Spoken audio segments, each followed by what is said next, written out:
Hickey here at Hickey's Custom Resto. Just wanted to do a quick update on a bit of a late night, middle of the night review I did about a week ago.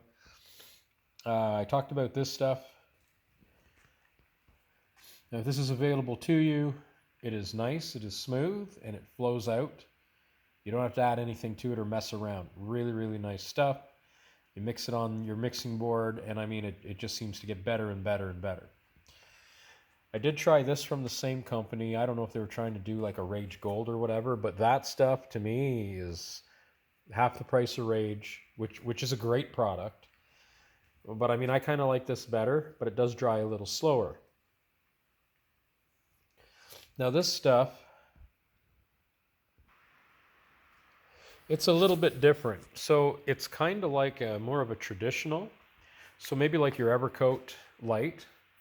At first I didn't like it. Now I noticed we had like 90-some% humidity and it was really crazy. And we had a heat wave for a few days, and I found if I didn't put enough hardener in this, and maybe it was user error on my part, but basically I put some of this on the car and it was kind of sticky. It didn't seem to be drying, and I'm like, I can't sand that or do nothing with that. So I basically took a razor blade and scraped all the work off the car, sanded the difference off, and I had some 3M kicking around. So I threw that on, and your Bondo brand 3M stuff, the crap, right? Which still works. It's a little harder and different. But anyway, I thought about this after the fact, and I thought, maybe because I've got so spoiled with how this is. Now, collision work, maybe not.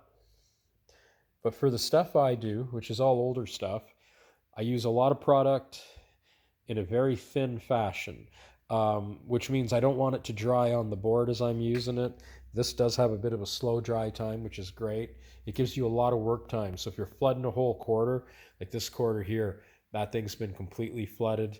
So after I did the 3M and got the shape where I wanted it to be and whatnot, and there wasn't a whole lot on there, but a little bit thick, it took me 3 goes. I couldn't mix it all in one shot, but I got it done. But to refine it after a couple days, I took a little bit of this and I did a skim coat across the whole quarter and blocked it out again. And what you see there, that little bit of filler, is the same stuff, but I just went around and did, whatever little spots we missed. Around the back marker, it was a little bit weird. So I'm kind of into the final sanding stages of the car. And when you're doing that, you're going to find little chips and spots and things you've missed. But anyway, this is about this. So I wanted to give this a fair shake because I thought, well, I used some and it sucked. But when I put a bit more hardener on the other side of the car, it seemed okay. Now, one thing I'll give it, it sands really well and it sands really smooth, to be fair. Price-wise, within $1, they're within $1 of each other. Now, I do prefer that, and I can use this the same way a guy would use any of these products. This is not going to flow out like that. You can put an additive in it or whatever you wanted. At that point, just buy this. So I decided to keep this and give it a fair shake. I have a car where I'm going to be using stuff a little thicker, and I think what happened, and again, I think it's important that, it's a little bit my bad. I'm not saying this is the best product in the world, by no means. I'm saying it's a middle-of-the-road product, but it works okay. It does stay a little thicker, a little pastier, and it doesn't quite flow out. However,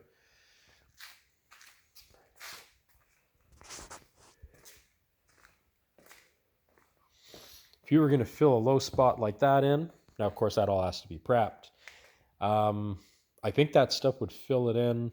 You can put it on a little thicker. It's a lightweight filler. It is very, very sticky stuff. It's going to stay on there. I think it would have its merits there. So you could flood all the bad stuff with that, mix up a big fat batch all the way across, around, whatever you want to do. Do your first blocking with 80. It's going to be rough. But when you cut rough, everything is flat and true. So, where if you use a finer grain, when you're trying to dust off the filler, make it level, it tends to go wavy, right? You're polishing it more than you're cutting it. So use that stuff, put it on, cut it. and then you don't refine it at all. Then you put your nice little coat of this stuff on across the whole thing, block that out.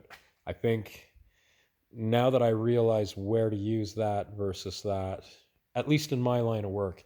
Now, in a collision shop, you might be doing different things. Collision shop, you might want something like that thinned down, a little extra hardener, dry it quicker, job in, fix it up, get it out, right? But for what I'm doing, work time is important. Even once they're dry, they seem sticky at first. Just go ahead, sand through. They work great. Really good product. This is pretty okay, but you kind of need that filler anyways. It basically, it's pretty much your Evercoat white lightweight filler, which is okay, and it sands really good. I'd say it sands better than 3M. It's on par with the Evercoat stuff. Some guys swear by it and really, really like it. And I mean, the more I'm using it and I see how it works, you can see down there, well, that is this stuff. But this stuff, so here we had a body line that didn't match whatsoever. Now, this is a car that saw a lot of, ups and downs. Everything was off. So we now have this flowing real nice off the door. Everything matches. You got that cool but weird thing Dodge does up here, which is great because it clears the fender, right? But down here, this particular fender, the body line was high.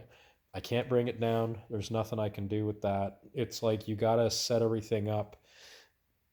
Like you can't just line this body line up. You gotta line that up. You gotta line that plane up. The hood, like it's all gotta flow.